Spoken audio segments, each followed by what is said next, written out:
So at the Ortho Show, sometimes we try to bring you sort of an educational component. So today we're bringing on Nader, Samii, who's a dear friend of mine. He's the CEO of Nimble. It's a revenue cycle management company. It can be confusing understanding the aspects of billing and how you run a practice. It is a business. So Nader really sort of breaks down the nuts and bolts of what a revenue cycle management company does, provides some nuances and ideas for those practices that are considering a private equity partnership and platform as well. It's a really fascinating, instructional, educational episode. I know you're going to like it. Dr. Scott Sigman, #follow the fro.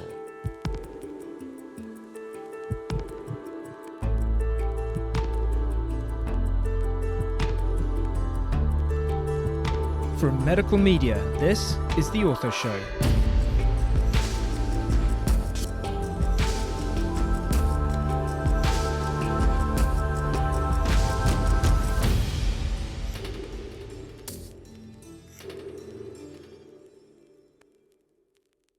Hello world, Dr. Scott Sigman, your favorite opioid-sparing orthopedic surgeon, here for another episode of the Ortho Show podcast, where we bring you the best of the best.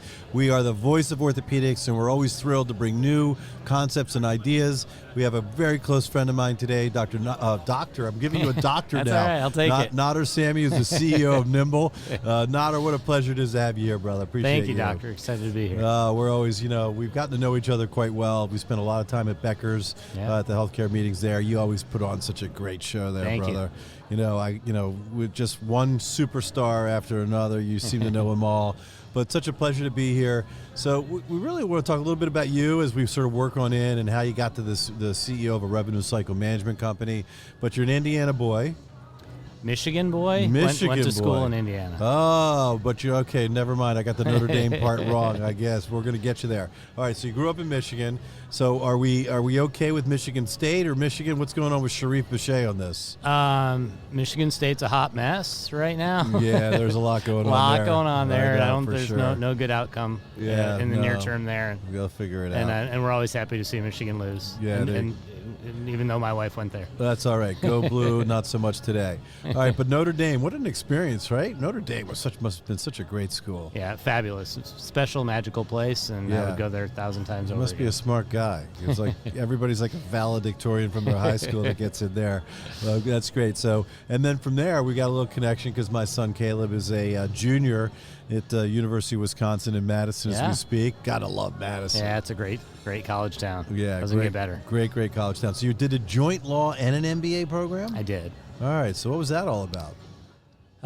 Plan was to do that, but started out in law school and then added the joint program while I was there. So it was great. It was a good combination of both, and I just thought I knew I wanted to do something more in the business world. Didn't want to really practice law long term, but I did end up practicing corporate finance law for about 3 years. So finance attorney, right? You sort of combined the business world with the attorney aspect, and you did that, and then you switched to investment banking sort of full time? Yes. Yeah, I went to New York. Okay. Mm-hmm. What was that like? When was that? So that was roughly in 97. The Wolf of Wall Street? Wolf of Wall Street. So actually funny, there's everyone would ask me about that. I'm like, no, it wasn't like that at all. And then 5 years later, 10 years later, there's a group that they now call them the next Wolf of Wall Street, and they were the guys who worked down the hall for me. I guess I just didn't get invited to their parties. Just were with the cool kids there, Nader. What's going on, brother? And all these crazy things going on now. Well, that's for sure. But, from there, how did you sort of break into the world of revenue cycle management? And even describe that. I think everybody needs to know what does a revenue cycle management company do? So I'll answer that part first. So revenue cycle management is essentially handling really the back end business issues as it relates to surgery centers, surgical practices. So everything from negotiating managed care contracts to handling the entire billing and coding and reimbursement process, building analytics around that, but essentially handling all things really related to reimbursement for, whether it's physician, the clinics or the surgery centers. But not necessarily the expense side, right? You're trying to maximize the revenue, and then the expense side's left up to the individual practices? Yes. We tend to get involved in helping, giving some consultative guidance and work, and we can build analytics around that if the groups are capturing that data. But yes, as a general rule, it is more revenue focused. Generate more revenue. Right. Solves all problems. Exactly. Alternative sources of revenue. We'll talk about that as well. All right. So But so how did you trip into revenue cycle management and medicine? How did that happen? So good question. I've gotten that one many a time over the years. So I did grow up with parents as physicians. So my dad was a surgeon. Okay. My mom was a hematology oncologist, and so kind of grew up around healthcare always. Wanted to go into business. Did the JD MBA. Went down that path. Practiced law. Went into investment banking, New York and San Francisco. When I was in San Francisco, I was covering a lot of the outsourcing companies, business process outsourcing, whether it's healthcare or not, and was starting to see a lot of trends and opportunities. Always really wanted to do something more entrepreneurial and on my own, and we were also starting to see a trend with rapid growth in essentially what I don't think it was even called revenue cycle management back then, but essentially the billing process, the outsourcing of that, as well as trends with respect to leveraging offshore resources and such. And so kind of pulled all those pieces together and ended up leaving investment banking. I was in San Francisco actually at the time there during the height of the dot-com boom, and that was clearly a fascinating time, kind of the deals we saw happening in San Francisco back then, but ended up leaving very entrepreneurial environment and vibe. So I really sort of forced myself to go from New York to San Francisco,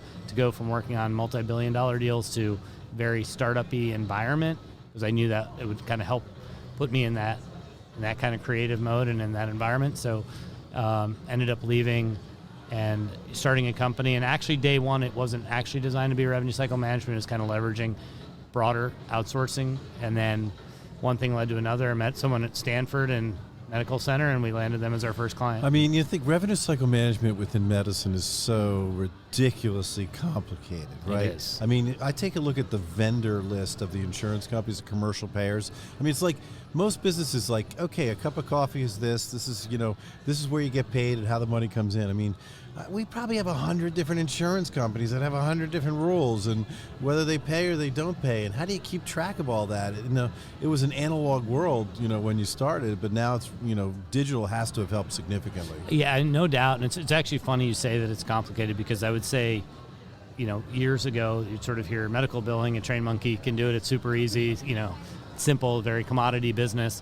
I think the more people have learned about it and the complexity and the sophistication of the payers, and you have a really mismatch. You have multi-billion-dollar payers against small provider groups trying to go toe-to-toe with them. It's a difficult environment. Yeah. And so it is very financially driven, very data-driven. So having the investment banking background, some people think it doesn't make sense. I actually think it makes great sense in this world because it is such a numbers-driven business. And so we've invested very heavily in data and analytics to be able to track every bit of every claim in our organization, who's doing what, where it is, all the KPIs and metrics around all that. But you started from scratch. What was the name of the company? Ajuba. Ajuba. So Ajuba. So, I mean, do you remember your first client? Our first client, was strangely and bizarrely Stanford University Medical Center. No kidding. That's ridiculous to get such a large I was lucky. client. I met a consultant who was like, hey, what you're doing is interesting. I've got someone you should meet. I met him, and they took a chance on us. And then that's kind of why we went from broadly services to immediately, we realized the complexity of RCM, and if we're going to do that, you can't do multiple things. You have to do that only. So then it was like, okay, we're going to focus on that.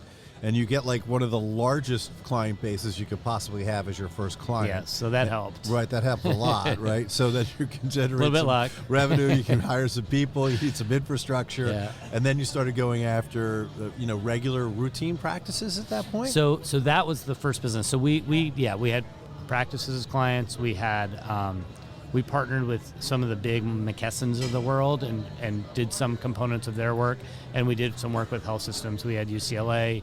After Stanford, we had Mount Sinai, had Ascension, the St. John's component of Ascension. So, we ended up as sort of a mix of hospital and physician at the time. So you build a book of business, right? Things are going well. Mm-hmm. So how did it was National Medical Billing Services at the time? What's the connection there? How did that happen? Actually zero connection. We ended up selling. Okay. We ended up selling Ajuba.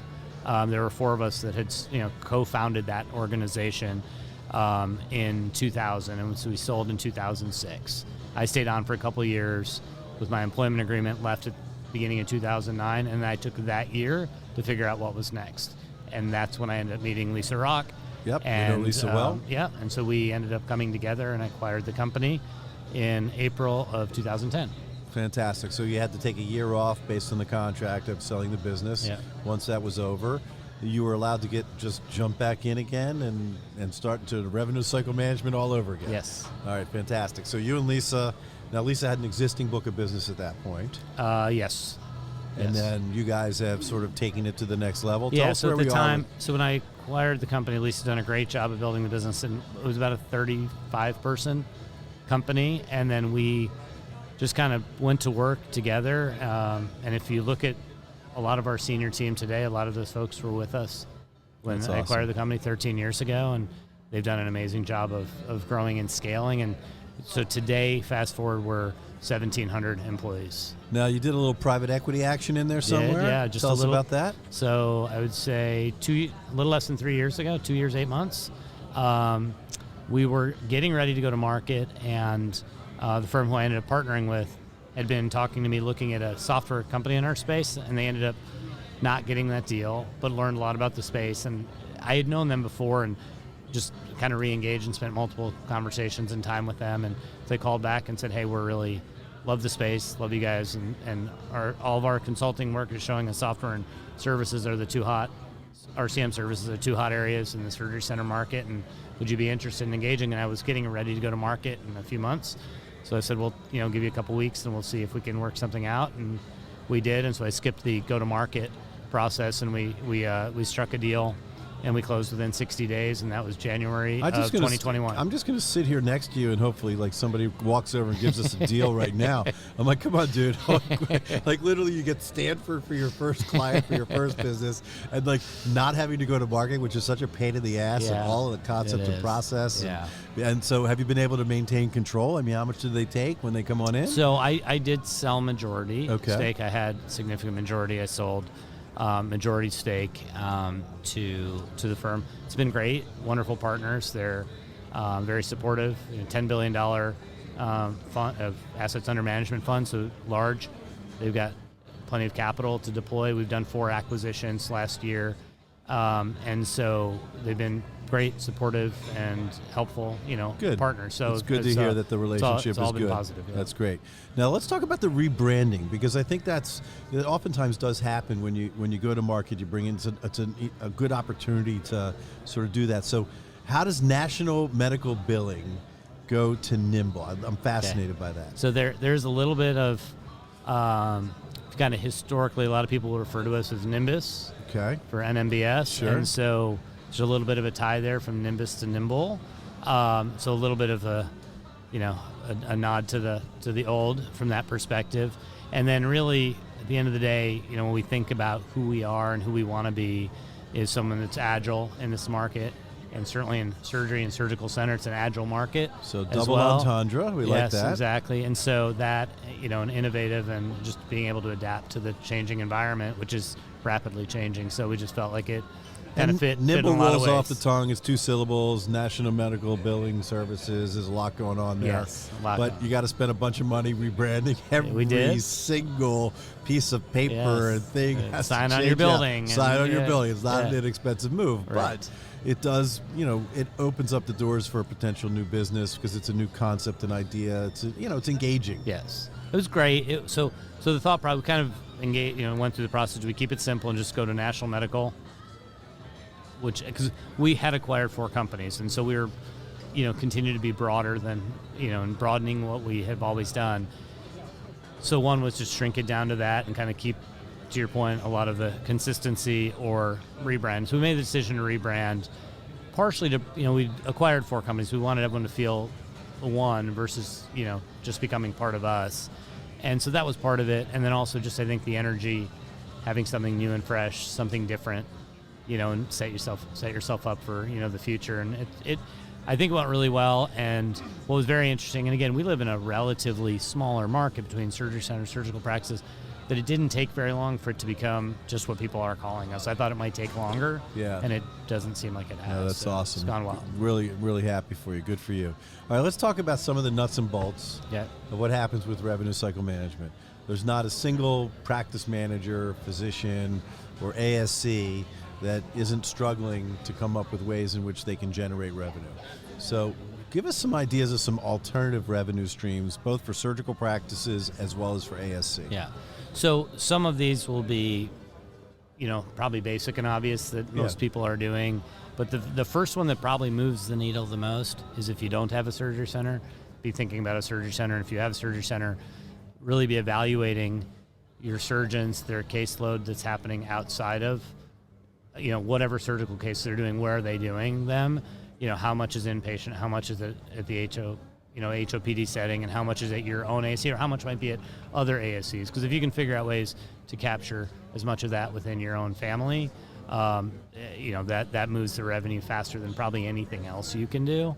I think other areas, physical therapy, other ancillaries, which I think a lot of people are doing, whether it's imaging, imaging work, DME, etc.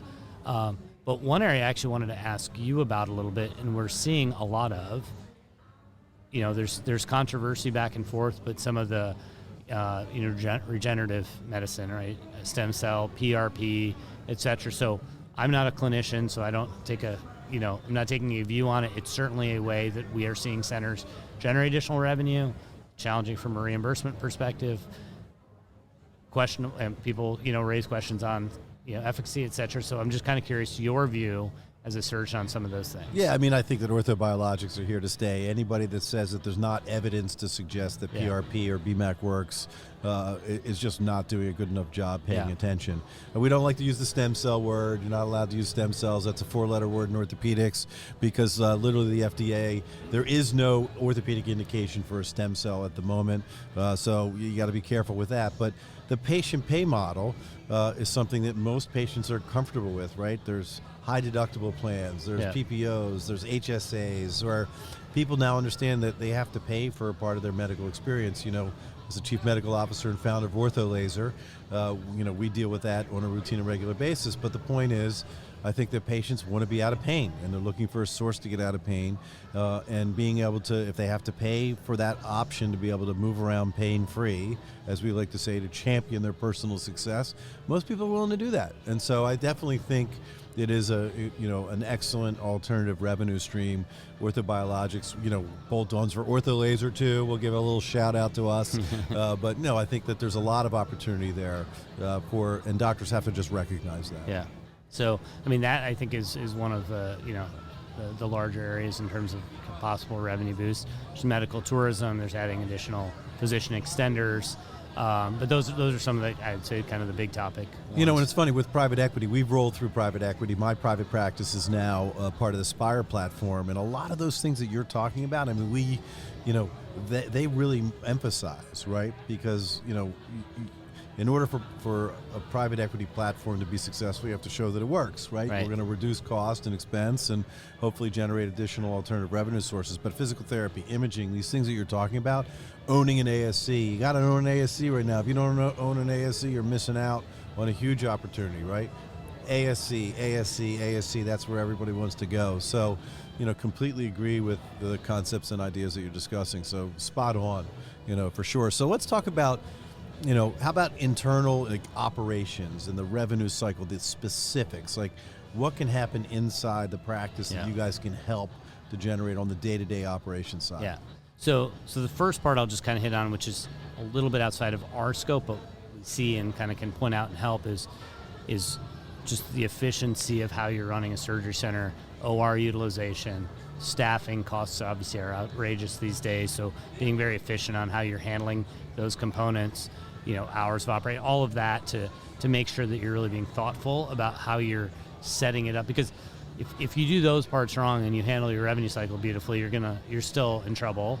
If you don't have a good managed care contract, that's the baseline of what you're ever going to get paid. So you negotiate a bad contract, you do everything else beautifully, you're not going to end up at a great point. So those pieces I think are really important to be thoughtful about. Make sure that you've done your work, whether you're bringing outside folks or consultants, or you feel good about your operation. From a revenue cycle standpoint, that's really kind of picks up from when doctor sees patient, whether it's in the clinic or in the ASC, and having all the front end pieces in orthopedics are so important, right? The patient financial counseling, collecting from the patient up front before that surgery happens, so you're not chasing them later. The pre-auth is probably the biggest thing that impacts right now revenue and denials. So, making sure that your team is getting a pre-auth for exactly what they need to, and enough, maybe, we'll see pre-auth it wasn't pre-auth, or it was pre-auth for the wrong thing, or it was pre-auth for not enough of the procedures that end up being performed, or something else changed there. And then who's doing the follow-up, right? That's the problem. Is like Right. if they check the wrong box and there's a problem and it glitches through the system, you need someone like yourself to be able to circle back and say, why do we not get paid on this claim? Right. I mean, you want to try and mitigate mistakes before they happen, Right. but you got to have backups and checkups, right? Yes. In order to make sure. And in those cases, you may be able to make an argument to overturn. You didn't have a pre-auth, but they don't have to, right? They don't have to be accommodating, but at a minimum, to your point, the feedback loop back to the providers and to the staff to figure out what needs to be done to make sure that you're not missing on that. So that's all really important front-end stuff, credentialing, verifying benefits. All of that is really important to set the stage for the rest of the revenue cycle to go well, and that is, and you've got the transcription, you have the coding of the chart. Coding is so important, being able to make sure you're coding it accurately, timely, sequencing correctly to maximize revenue in a compliant fashion. Just billions of dollars annually are left on the table by providers for not handling those parts correctly. So tell me how Nimble does that. Is there like an account executive or someone that's specific to a practice? Let's say it's a 10-man practice, right? How would Nimble come in and take over and help out? Yeah, so if we came in and took over, we would go through obviously the normal contract process, et cetera, and then what we call a Tiger team, and a Tiger team essentially goes through and evaluates and looks at every aspect of your operation from the revenue cycle perspective and flushes out any issues, problems. So that's kind of like a very senior executive, team of superstars, kind of an all-star team that goes through and gets everything cleaned up and fixed. Because if you just take over and keep doing what someone was doing yesterday, it's not going to change. So a fast action response team comes in, does an analysis with your sharpest people, identifies good stuff, bad stuff, and then from there, then the rest of the implementation team just finishes the implementation of that to make sure everything's ready, works, and that Tiger team will stay on that account, typically call it 60 days as an average. Sure. So they're working through and catching anything else that's not flushing through the system well, and then you turn it through. That whole time you have, it's our client services department. Sure. Think of it as the quarterback of your deal. Yeah. And that is your, primary point person to that 10-man group. And that person is overseeing, they're the relationship person, but they're really an operational relationships person to, whether it's the medical director, the administrator, the front desk staff. They're handling all issues in terms of that communication. And then they're providing oversight to the actual operations team, and we're departmentalized. So we would have a coding team that are coding specialists, and they would be orthopedic coders, coding that. And you would have your charge posters and your payment posters, and they would all be on that account, and that's their work every day. So you got the fast action team that does the analysis, figures out what's wrong and what's right, and then you have an operations team that will then take over the account from there, monitor, coding, all of the things that are necessary, and then that relationship continues on. Yes, and another important part to that is what we do is we have a very strong technology and analytics team. We have data scientists on our team and such. And so we are, putting together pretty thorough analysis and, month-end reports and ad hoc reports along the way to be tracking what's happening. And again, those KPIs. So the client manager, the quarterback of that deal, is watching those, but then we're having monthly meetings going over all those to make sure that, we're on track and that the client, and maybe there's some feedback we won't need to give to the client on the pre-auth side, or verification or demographic issues or whatever it is causing denials, or there's something, maybe we're not, we're behind on AR and we've let something AR, grew from 18 to 20% over 90, and why did it grow? So we got to analyze that, figure that out. The numbers do not lie. You got to make sure you're keeping a close eye on the numbers. And those are really important to have in front of you. All this. And then obviously you provide monthly reports and access and all the things that are necessary. All right, so let's talk about one of the things that's really, very prominent within orthopedics right now, and that's the private equity platforms that are developing private equity supported platforms that are helping to really sort of change the paradigm of what's happening in orthopedics. And one of the big drivers of that is your EBITDA, so for your valuation, right? Yes. Yeah, you want your valuation to be as high as possible so you get the best possible multiple, and then your return on the investment. So what can practices do before they go to market that can help to increase their valuation as they're considering this? So, it's funny, as a former investment banker, I always kind of try to break investment banking down to it's not too much different than the process of selling your house. So one, you want to be in a really nice neighborhood that is attractive, that people want to be in. Fortunately, orthopedics is a beautiful neighborhood. It's the neighborhood everyone wants to be in. And then from there, you want to have the house that's most interesting within that neighborhood that's going to get the highest premium relative to what you've put into it. And there's different features and amenities to a house that are getting cool, great pool or great, walkout, basement, whatever it is, right?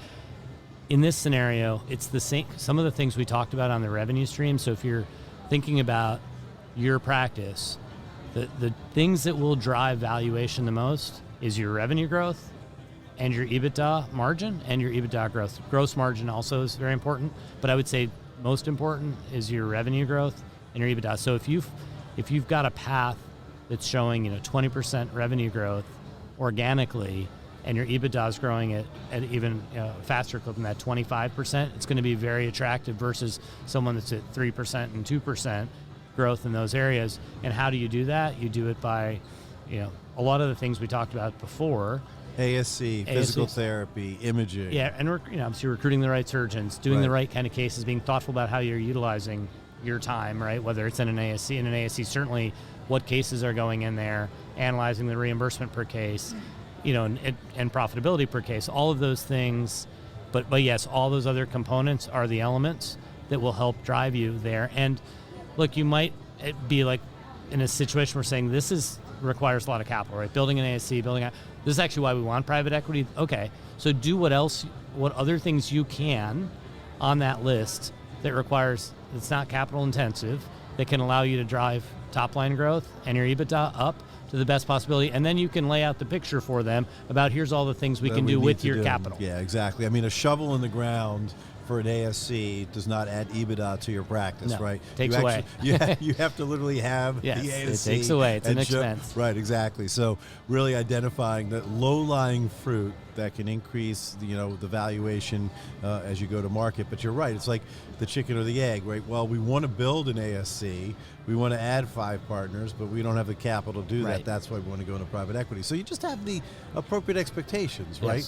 Yes. Nobody's buying a business or putting in an investment into your business and giving you free money because you're nice. Right. You have to prove that you're worth it, and you have a strategy, and you have worth. Yes. Right. And look, these are smart people, and if you demonstrate you've got a strong leadership team that can actually execute on a lot of those things, they're certainly capable of finding people to bring in, but if you've got a strong leadership team, that takes a risk off the table for them too, because again, they're going to understand the pieces you don't have yet that you haven't invested in can be invested in and can go. But if you can lay out, help with pro formas and saying, hey, here's actually the case, profile of our 20 surgeons, and if we move these to an ASC, here's what it would be.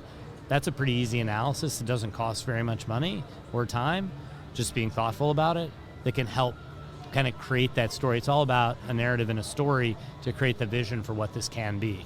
Yeah, no, I think it's interesting. Are you doing any work for any of the orthopedic private equity platforms? Have you engaged with them as practices have rolled in?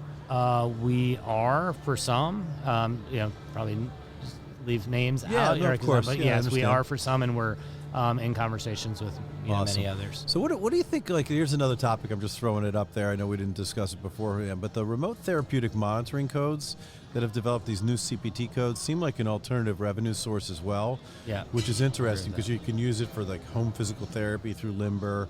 I'm familiar with a company, Pain Scripts as well, which uses it specifically to manage chronic pain medication in patients. We just had a nutrition company on Mend that's using these codes now so that you can generate new revenue by managing your patient's care outside of the office as well. Is that you have any experience with that? We're seeing some of that. for sure, and I think it's a big trend here. Yeah. I think just in our world of doing a lot of things remotely, telemedicine in general and all of that, I think that there's definitely opportunity there, and it's for sure. and I think a nice, convenient, flexible option for both patients and the surgeons. Yeah, I think it really sort of expands the ability. It's a completely new revenue source that didn't exist prior.